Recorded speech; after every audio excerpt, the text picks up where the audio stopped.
Cette fois-ci, ça suffit. Tu vas reprendre ta vie en main. Tu vas tout changer. Nouvelles habitudes, nouvelles limites, nouvelle version de toi. T'y crois. T'y crois vraiment. Et ça dure quoi? Quelques jours? 2 semaines? 1 mois si t'es motivé?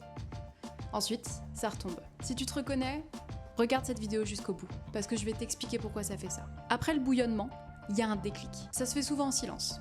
Mais dans ta tête, c'est décidé. Cette fois-ci, ça suffit de pas agir. Tu vas commencer à construire ta vie comme tu l'entends. Moi aussi j'en suis capable. Et t'as tellement raison. En effet, toi aussi t'en es capable. Le problème, c'est qu'à ce stade, t'es énervé, t'es frustré. Et les choix que tu fais, les nouvelles habitudes que tu prends, elles viennent de là, de cet état de colère, de frustration, de cet état de ras-le-bol qui te donne envie de tout envoyer valser tout en sachant que tu peux pas tout envoyer valser. Sauf que quand tu fais des choix là-dessus, et que la colère retombe, parce qu'elle retombe toujours, la motivation de ces nouvelles habitudes, elle retombe avec elle. Et c'est là que ça coince. Ces nouvelles décisions, souvent drastiques, souvent un peu trop intenses pour être tenues dans la durée, tu les prends pas depuis un lieu de responsabilisation. Tu les prends depuis un lieu de réaction à l'intérieur de toi.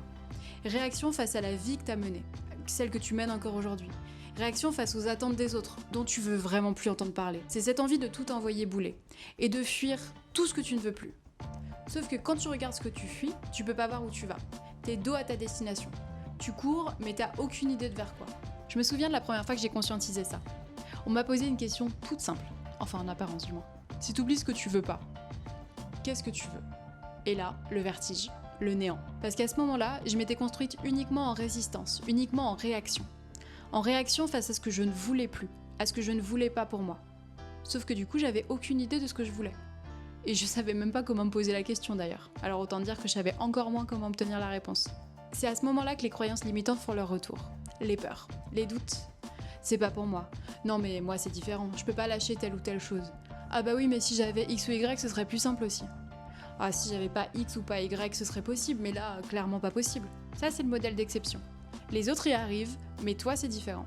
L'élan d'émancipation, c'est un peu un cadeau empoisonné. Il te donne l'illusion que t'avances, alors qu'en vrai t'es un peu en train de courir en rond. On est sur le tour de bocal.